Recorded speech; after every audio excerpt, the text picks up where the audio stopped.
तो चलिए बिना किसी देरी के सीधे इसमें गोता लगाते हैं। इस एपिक कैप्टन जैक सीरीज के सीजन 1 फिनाले की आज की इस खास चर्चा यानी इस एक्सप्लेनर में आप सभी का स्वागत है। यार मतलब सोचिए, कैप्टन जैक की वो कहानी जिसने एक बहुत ही साधारण से खजाने की खोज के रूप में शुरुआत की थी, वो अब अपने सबसे भयंकर और सच कहूं तो सबसे ड्रामेटिक अंजाम तक पहुंच चुकी है। हमने अब तक देखा है कि कैसे जैक और उनकी टीम ने श्राउड आर्किपेलागो के घने कोहरे और समंदर के सबसे खौफनाक खतरों का सामना किया है। लेकिन जो अब होने वाला है ना, वो इस पूरी कहानी को एकदम पलट कर रख देगा, क्योंकि ये फिनाले सिर्फ एक लड़ाई नहीं है, बल्कि एक सदियों पुराने श्राप का अंत है। अब शुरुआत में ही ना एडमिरल वरो की ये बहुत ही रहस्यमयी चेतावनी हमारे सामने आती है। तुम सिर्फ खजाना नहीं ढूंढ रहे, तुम खुद को ढूंढ रहे हो। अब जरा इस लाइन पर गौर कीजिए। ये शानदार कोट इस बात का एकदम साफ संकेत है कि अब ये कहानी किसी मामूली समुद्री डकैती या सोने चांदी की लूट से कहीं आगे निकल चुकी है। ये असल में एक इंसान की अपनी पहचान, उसकी इंसानियत और दुनिया में छोड़ी जाने वाली विरासत की एक बहुत ही गहरी और खौफनाक कहानी में बदल चुकी है। चलिए अब कहानी के पहले बड़े हिस्से की तरफ बढ़ते हैं, लाल पानी का समंदर। तो होता क्या है, 5 दिन की थका देने वाली शांति के बाद गोल्डन मार्लिन एक बेहद डरावने और खौफनाक लाल समंदर में प्रवेश करती है। अब आप लोग सोच रहे होंगे ये 7 का नंबर क्या है? तो दोस्तों, ये किसी खजाने के बक्सों की गिनती नहीं है। ये असल में एडमिरल कास्टेनो के उन 7 बड़े जहाज़ों की संख्या है जो 60 साल पहले ठीक इसी जगह एक भयंकर लड़ाई में डूब गए थे। बूढ़े मार्कोस की माने तो इन लाल लहरों में उन अनगिनत नाविकों का खून और उनकी रूहें बसी हुई हैं, जिनकी जान किसी और के लालच की कीमत चुकाते हुए गई थी। और शायद इसीलिए इस समंदर का पानी आज तक कभी साफ नहीं हो सका।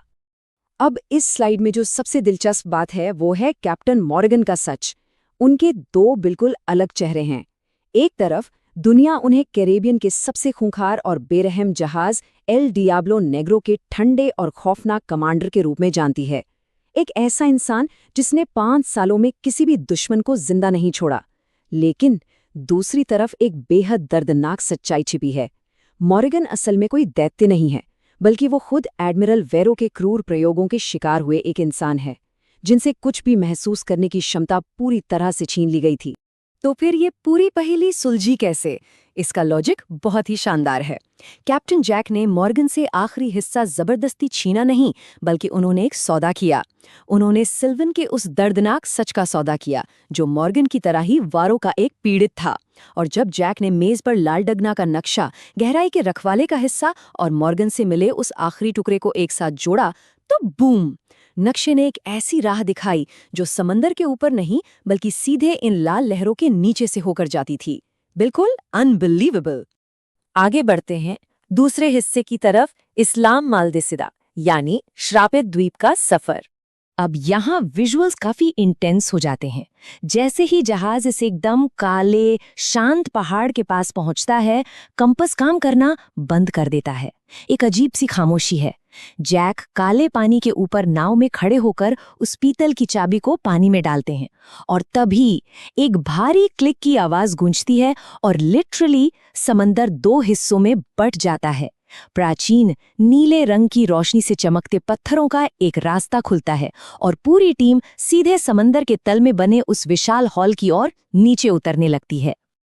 नीचे पहुंचते ही ना कहानी का सबसे बड़ा और खौफनाक सच हमारे सामने आता है। ये द्वीप, ये कोई सोने या हीरो का खजाना नहीं है।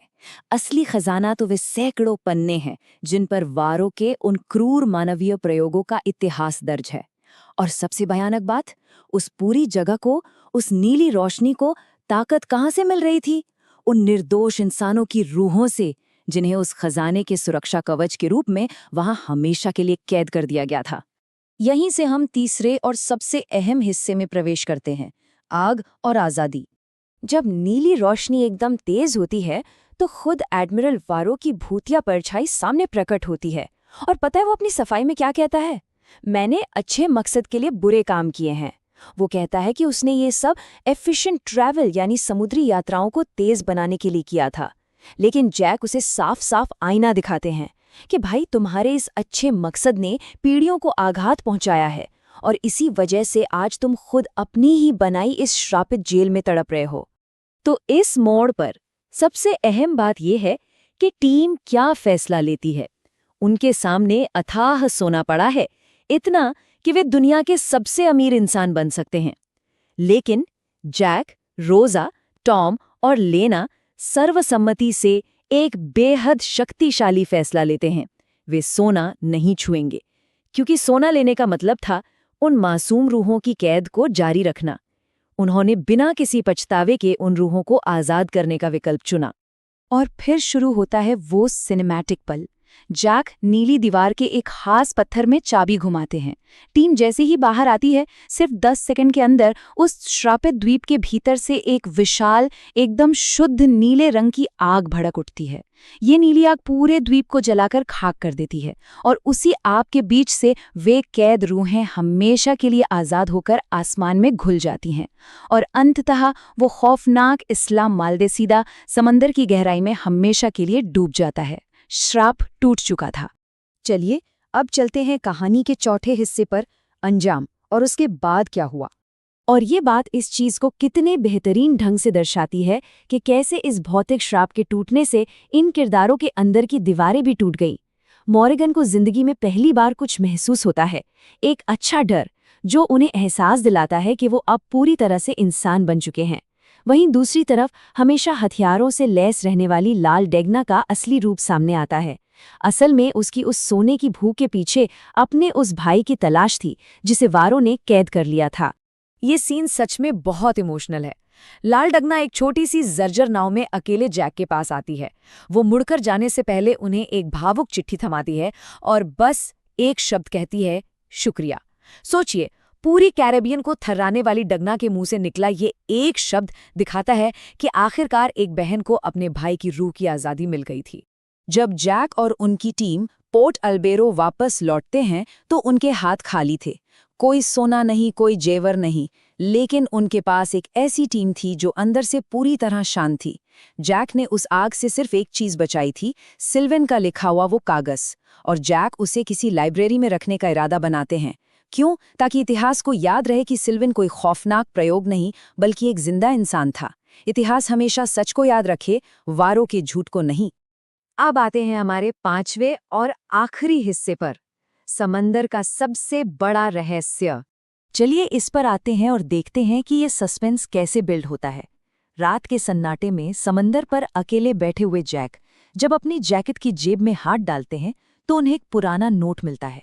ये वही नोट है जो बाद में पोर्ट एल्बेरो की लाइब्रेरी में इस कहानी का सबसे बड़ा क्लिफ हैंगर देता है, जिस पर लिखा है, तीसरा सफर शुरू होगा, समंदर का सबसे बड़ा रहस्य अभी बाकी है। और उस नोट की आखिरी पंक्ति पूरी कहानी को पलट देती है, और वो रहस्य तुम ही हो। अब आप ही सोचिए, कैप्टन जैक असल में कौन है? वारो ऐसा क्यों कह रहा है कि सबसे बड़ा रहस्य खुद जैक है? क्या जैक का भी वारो के अतीत से कोई कनेक्शन है? जैक बस उस नोट को देखकर अपनी वही पुरानी बेखौफ मुस्कान देते हैं। दोस्तों, ये क्लिफहैंगर हमें अगले सफर के लिए बिल्कुल बेताब छोड़ देता है। आज की इस खास चर्चा में बस इतना ही। हमें कमेंट्स में जरूर बताइएगा कि आपको क्या लगता है, जैक का असली सच क्या है।